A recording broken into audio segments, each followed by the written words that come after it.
comments. Yeah, I think it's cleared up, and if it's not, I don't think it's a big deal anyway. Yeah.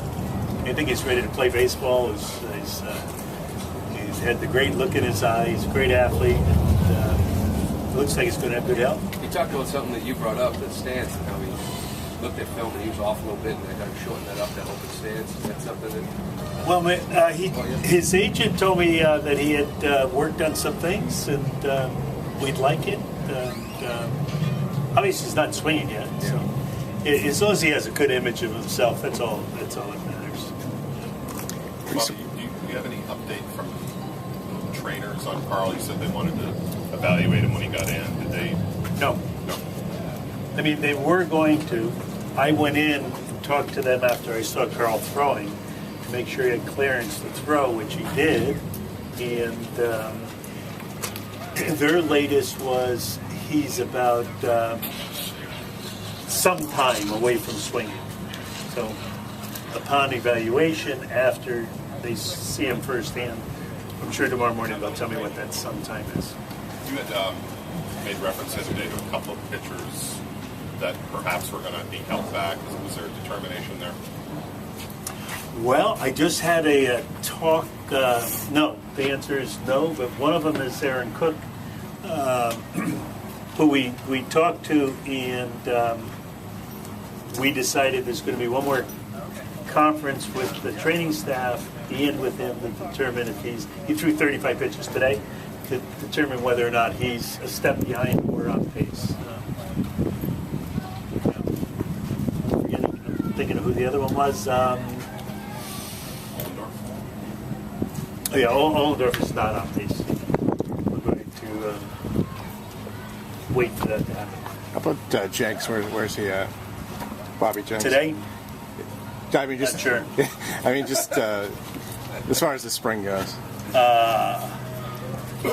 Bobby said he'd like to take it 1 week at a time, and I'd say that means he's a long ways away from thinking about baseball activities. He's really had a terrible offseason, health-wise, and so he's a real back burner guy. I don't expect to see him in many baseball activities for a while, if at all this spring. Yeah. Bobby, how about Daisuke? Where's he at? Daisuke had a pen today. His arm feels good. He thinks his mechanic is way off.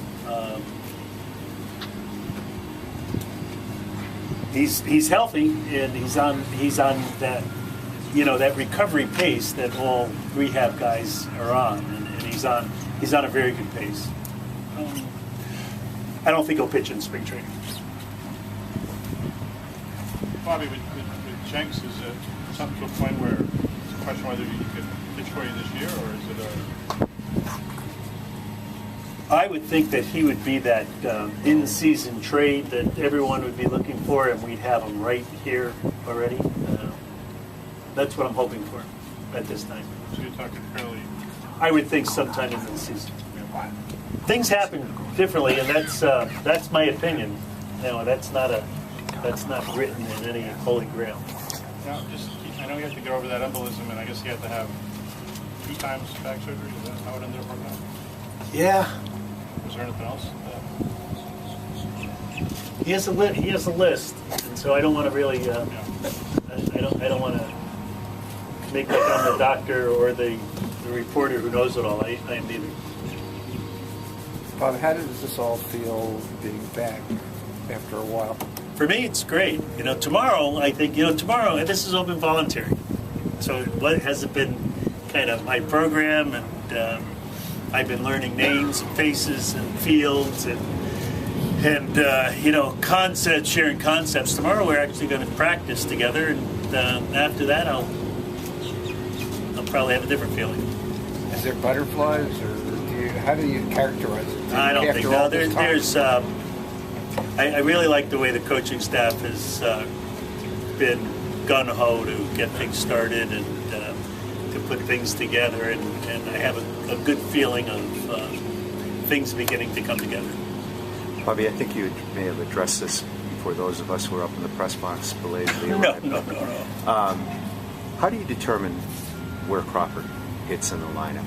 It's not about Crawford hitting in the lineup. It's about the lineup, and I don't know who's going to be in it at this time. So I think of the lineup as a grouping of people, and we'll see how they all run around together and how they play together and fit together, and that's where each person will be.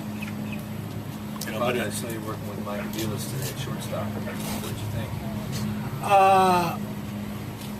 You know, it wasn't really a work session nor an evaluation session. There were a couple of little things about my beliefs of angles and footwork and throwing that I wanted to express to him, and I'll have an opinion whether or not he can grasp the ideas and execute things that way after I see him. But he, you know, what just the first look of him catching and throwing a ball, it looked very good, very good. Bobby, sort of relating back to some of the stuff from the end of last season, have you thought much about rule changes or anything that you want to institute when you address the team, the full squad later? I've thought about addressing the team. I don't know that I'm going to address any, things concerning the regular season next week. But I've thought about it. Bobby, is the closer's role Bailey's to lose, or are you going to open it up to competition? I don't know it's anybody's to lose. Right now, I think that, Andrew Bailey's going to pitch some ninth innings for us. I'm sure of that. Yeah. We'll see what else becomes of it. I mean, is there anybody else that you would identify as potential candidates for pitching ninth innings for you? I'd really like to see people up close and personal before I start getting into that. The ninth inning's one inning, and we all know that concept, and it's a very difficult inning because it's the last three, and it takes stuff, and so we'll have to see stuff, and then we'll figure out makeup, and then the bullpen is very similar to the lineup. It's how guys work together. I think how they complement each other on how that all gets together. When you determine guys' roles in the bullpen, Bobby, do you look at it as ninth inning, closer, and then the rest of them leading up the setup? Is that kind of in your mind, or? Sometimes. I've had both, and neither. And it's, what model do you want? I mean, I love the model we had here with Papelbon. I love the model in the Bronx. I love the model that we've seen over the years with that firm, setup situation, and then you watch the world champions evolve last year. So, there's plenty of ways of doing this. Do you have to, like you were saying a couple of moments ago, see what you have first before making that decision? This isn't about what I want for the team. It's what the team has that I can work with.